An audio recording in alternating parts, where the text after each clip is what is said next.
Assalamualaikum warahmatullahi wabarakatuh. Salam pekerja sosial. Bertemu lagi dengan saya Mulyadi. Saya adalah Wida Iswara di Balai Besar Pendidikan dan Pelatihan Kesejahteraan Sosial Makassar. Saat ini saya akan menjelaskan tentang strategi pembelajaran, metode dan teknik pekerjaan sosial mikro pada pelatihan dasar pekerjaan sosial secara e-learning. Mata pelatihan ini terdiri atas 10 jam pelatihan yang terbagi atas 8 jam di tahap asinkronus dan 2 jam pelatihan di tahap sinkronus.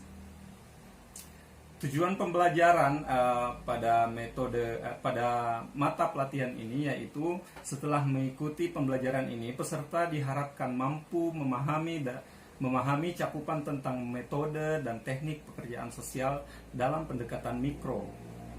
Dan indikator keberhasilan yaitu setelah mengikuti pembelajaran mata diklat ini, peserta mampu memahami sejarah, pengertian, dan tujuan metode pekerjaan sosial mikro, kemudian mampu menjelaskan pengetahuan tentang individu dan keluarga, memahami komponen kerangka praktik dan asumsi pekerjaan sosial mikro, kemudian memahami prinsip dan teknik-teknik pekerjaan sosial mikro, kemudian menjelaskan tentang prosedur dan tahapan proses pekerjaan sosial mikro, dan menjelaskan tentang model, metode pekerjaan sosial mikro, dan peranan pekerja sosial mikro.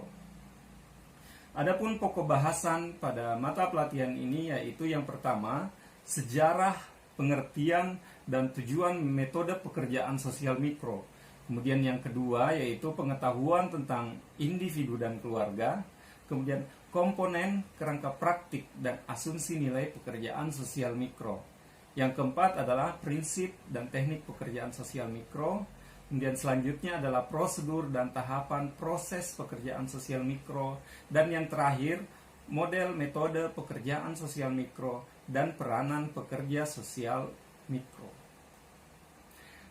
Oke, selanjutnya kita akan membahas tentang proses belajar pada tahap sinkronus, yaitu sebanyak 2 jam pelatihan. Untuk memulai pembelajaran, fasilitator memperkenalkan diri, membacakan tujuan pembelajaran, serta pokok bahasan materi, metode dan teknik pekerjaan sosial mikro. Untuk membangkitkan suasana kondusif dapat dilakukan dengan menggunakan ice breaking secara virtual, seperti tebak angka dan warna yang ditampilkan di layar laptop atau handphone. Ya, setelah situasi sudah kondusif, kita masuk ke sesi pertama yaitu sejarah, pengertian, dan tujuan metode pekerjaan sosial mikro. Metode yang digunakan dalam sesi ini adalah brainstorming, diskusi, dan tanya jawab. Diawali dengan mereview materi yang telah dipelajari oleh peserta pada tahap asinkronus dengan menanyakan apa yang peserta ketahui tentang pekerjaan sosial mikro dan tujuan metode pekerjaan sosial mikro. Peserta menjawab, kemudian berdiskusi dengan peserta yang lain apa saja yang diketahui tentang hal tersebut. Fasilitator mencatat, kemudian menyimpulkan secara bersama-sama. Selanjutnya kita masuk ke sesi 2, yaitu pengetahuan tentang individu dan keluarga. Metode yaitu tanya jawab dan diskusi.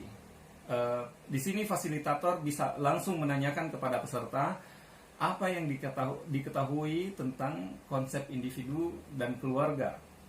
Ya, ini tentu saja dikaitkan dengan apa yang telah dipelajari di tahap asinkronus sebelumnya.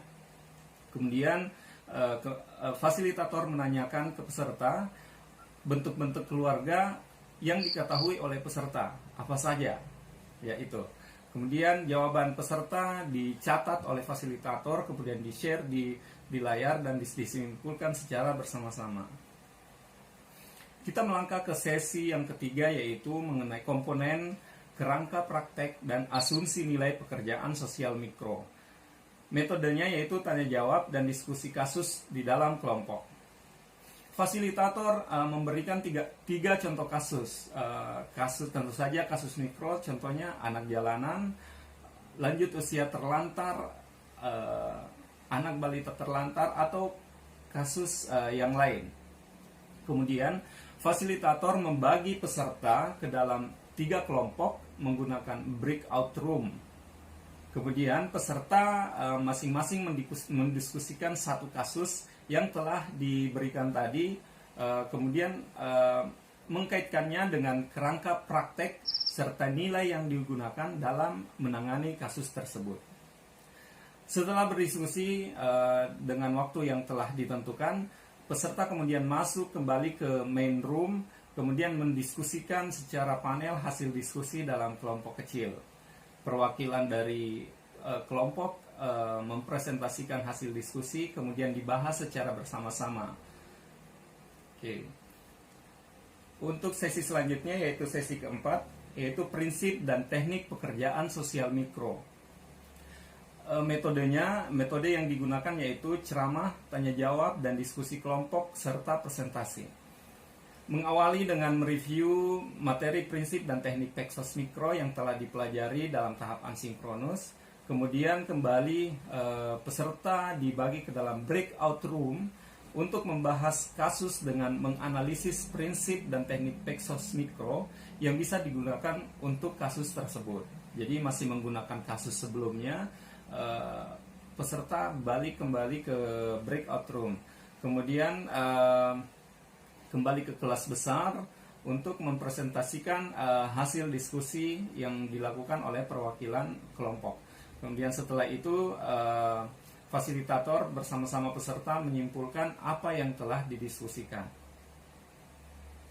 Sesi kelima yaitu prosedur dan tahapan proses pekerjaan sosial mikro. Di sini ada dua metode, yaitu ceramah dan tanya jawab. Oke, langkah pertama yaitu fasilitator mereview prosedur dan tahapan proses mikro seperti yang dipelajari dalam tahap asinkronus.